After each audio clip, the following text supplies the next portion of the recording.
কেউ কেউ ডাইনে যাইতে চাবে, কেউ বামে যাইতে চাইবে, কেউ সোজা যাইতে চাবে। সব ব্যাপারে একমত হবে কিভাবে? সব ব্যাপারে একমত হওয়া দরকার না, একটা বিষয় একমত থাকেন, সেটা হলো যে আধিপত্যবাদী শক্তি যাতে আর ফিরে না আসতে পারে। আজকে সেটা যদি আমরা যেটা বলছি যদি এটার পক্ষে না হয়, তাহলে ঠিক আছে, আমরা আমাদের দাবি 31 দফা সংস্কারের জন্য আমরা দিয়ে রাখছি, সেটা তো বহু আগেই। তো সে 31 দফাকে এই বর্তমান সরকার একবারও নাইরা চাইরা দেখছে?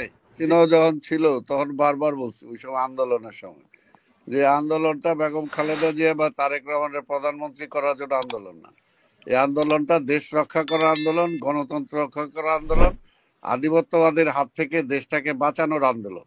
কাজে ওই আন্দোলনটাকে সবাই সবাই অংশগ্রহণ করতে হবে, তাই না? ছাত্র বলি, সাংবাদিক বলি, বুদ্ধিজীবী বলি, লেখক বলি, যারাই আছে, ব্যবসায়ী বলি, সবাইকে আমরা বারবার আহ্বান জানাইছি। এবং ফাইনালি যখন তারা আসছে তখন হয়েছে। এখনো যেটা বলি, সংকটটা বিএনপির না, দেখি বিএনপির সংকট নাকি, এটা জাতির সংকট। জাতি একটা সংকটের মধ্যে দিয়ে চলছে, এখনো পর্যন্ত সংকট উত্তরণ ঘটাইতে পারে নাই। এবং সেই জাতীয় সংকটে নির্বাচনটায় প্রবলেমটা কোথায়? নির্বাচনটায় সমস্যাটা কি? নির্বাচন মানে কি? জনগণ তার সুচিন্তিত মতামত প্রয়োগ করবে, সেই সুচিন্তিত মতামতের দিকে তারা বাইরে রাখবে। আর যে জায়গায় আমি তো এর আগেও যেটা বললাম যে আজকের যে পরবর্তী নির্বাচিত সরকার যাতে ফ্যাসিস্ট না হইতে পারে, সেটার জন্য তো যে মূল যে দুইটা কথা বললাম ওই দুইটাই যথেষ্ট। আপনারা আমাকে বুঝান না যে না ওই দুইটা হইলেও ফ্যাসিস্ট হইতে পারে, বুঝান আমাকে। না বুঝে তো আপনি খালি বললে হবে না যে ওই ইউপি নির্বাচন হইতে হবে, ওইটা হইতে হবে।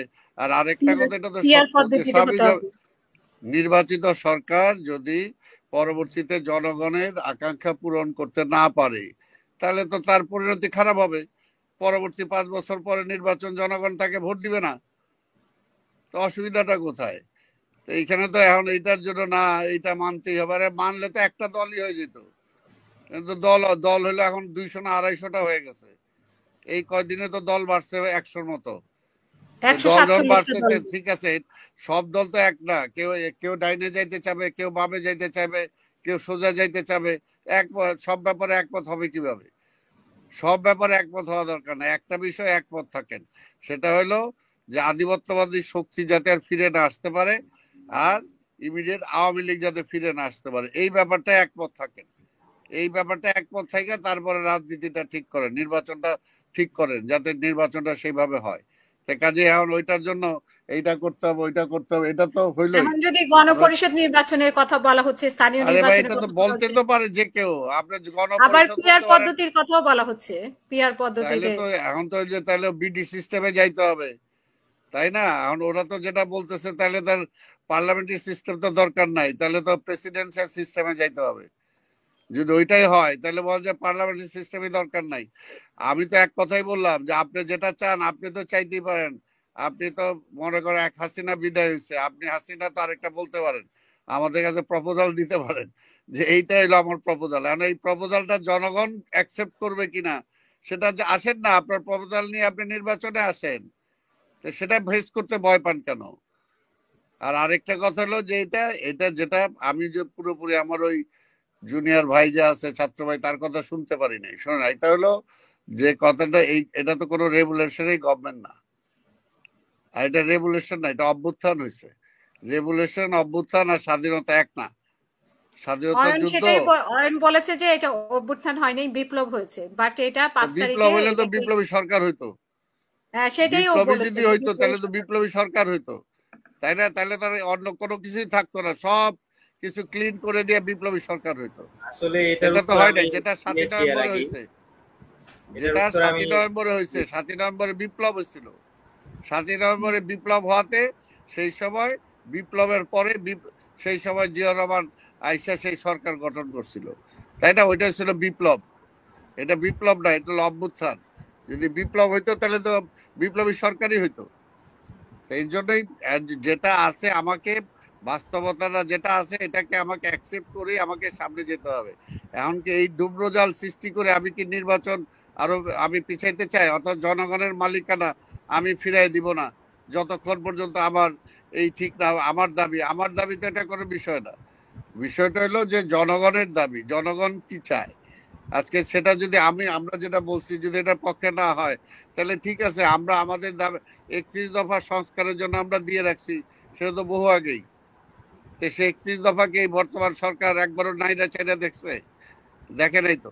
তা আমরা সংস্কারের জন্য দেইনি সেটা, এটা তো তারা চিন্তা করার আগে আমরা দিছি। তো সেটা তো আমারটা কি মানে কোনো মূল্য নাই, দাম নাই? এটাকে আমি কি কলা পাতার মধ্যে লিখছি? এটার জন্যই সব, এটা বিষয়টা হলো যে সবাই এখানে ওপিনিয়ন দেওয়ার সুযোগ আছে, সবাই বলতে পারে, যার যারটা বলবে। 200-250 পার্টি আছে, তারটা যে কেউ মতামত দিতে পারে।